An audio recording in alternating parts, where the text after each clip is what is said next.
Бисмиллахир-рахманир-рахим. Ассаламу алейкум ва рахматуллахи ва баракатуху. В последнее время поступают вопросы о проекте Низам. Люди интересуются, людям нравится, и люди подчеркивают важность материалов, которые выкладываются на канале Низам. К тому же люди предлагают свою помощь, что очень важно для проекта, и за что я хотел бы поблагодарить вас. Ваша помощь бесценна и важна в строении защиты истории нашего многострадального народа. Недруги чеченского народа пытаются изменить ее всеми способами. Мы же защищаем правду, и это наш долг. Вы укладываете кирпич в постройке прочной стены против лжи и клеветы в адрес нашего народа.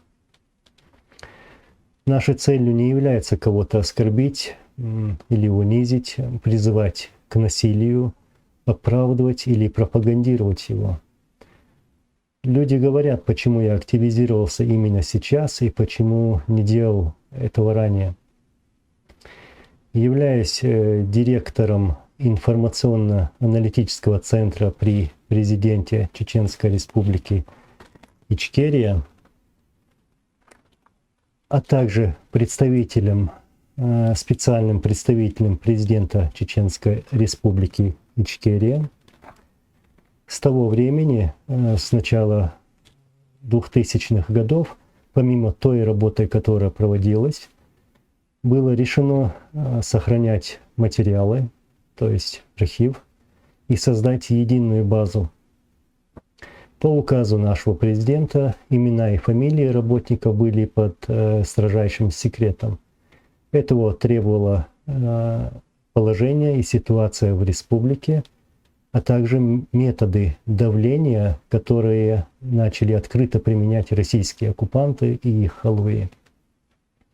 Они начали делать это, сняв с себя маски. К примеру, опубликованный нами в декабре 2004 года материал «Заложничество – одна из форм кремлевского террора». После громких заявлений российских политиков, таких как все чеченцы от 10 и до 65 лет являются террористами, они уже объявили чеченцев террористами. По предложению генерального прокурора Российской Федерации Устинова, Государственная Дума Российской Федерации узаконила его предложение, то есть по пунктам. Первый пункт. Упрощенная процедура судопроизводства для лиц, подозреваемых в терроризме. Второй пункт.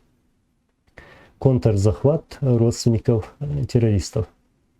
Третий пункт. Конфискация имущества террористов и их родственников.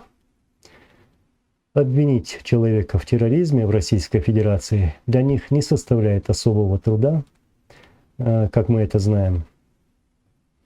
Я зачитаю вырезку из текста, опубликованного нами, то есть информационно-аналитическим центром при президенте Чеченской Республики Ичкерия, материала «Заложничество – одна из форм кремлевского террора».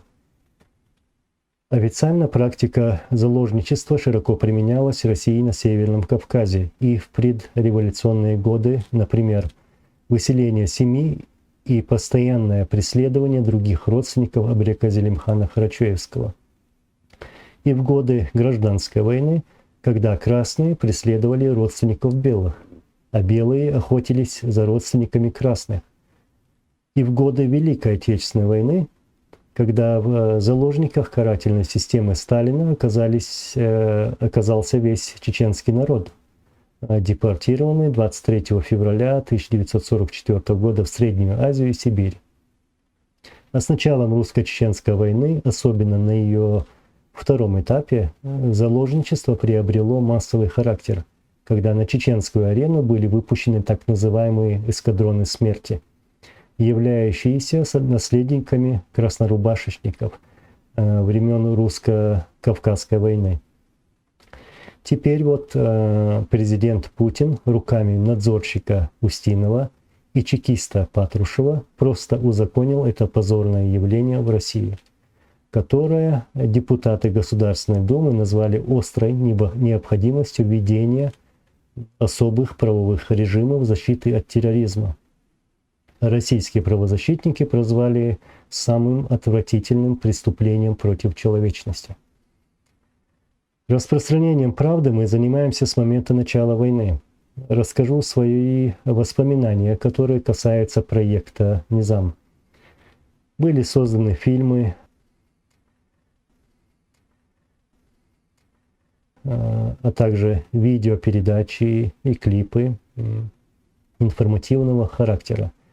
Некоторые были даже показаны на телевидениях в разных странах. В первую очередь, конечно, вся проделанная работа докладывалась нашему президенту. Вот, и хотел бы дать послушать его комментарии. И клипы все сакечер. Так, ну, нормально, дик клип шиш. Единственное, проблема инцерс, нюхабл на гости, изош волс, изош сюга, ёкчка сидит на видео, фрагменташ, так, свой амирш, яхкитен касич, тут яхаз, мастошан, те герсту, хош, есть момент, доку. Иштихом до цо клипс дер так клипс дик содержательно дикюш царах бок поид балди قردو цо арах так кучуах что стори фугас лезгинка иш дайса яржина цо муджаиди самодо ця акыш алсам шеца тематику задать, на кечич декреду. Юху напомнить, да, может быть, с халх элармуатсон, желательно из клип штяха, цакузах джихад деш, туамбеш был конхоя, шмел гейтна, дион джим цутя гейч декредер. А уж-то нормально. Просто что актуально тахан ел момент ши церна цгаск холо хажи мунафик холо хажи церца бока гурбол хума. Вот над этим надо думать. Мы не свернули с пути и не свернем с него никогда, иншаллах. И еще раз повторюсь, нашей целью не является кого-то оскорбить или унизить, призывать к насилию, оправдывать или пропагандировать его. Мы за мир и справедливость. Будем также рады сотрудничеству и вашей помощи в борьбе за правду, так как это наш общий долг. Недоброжелателям я хотел бы сказать следующее.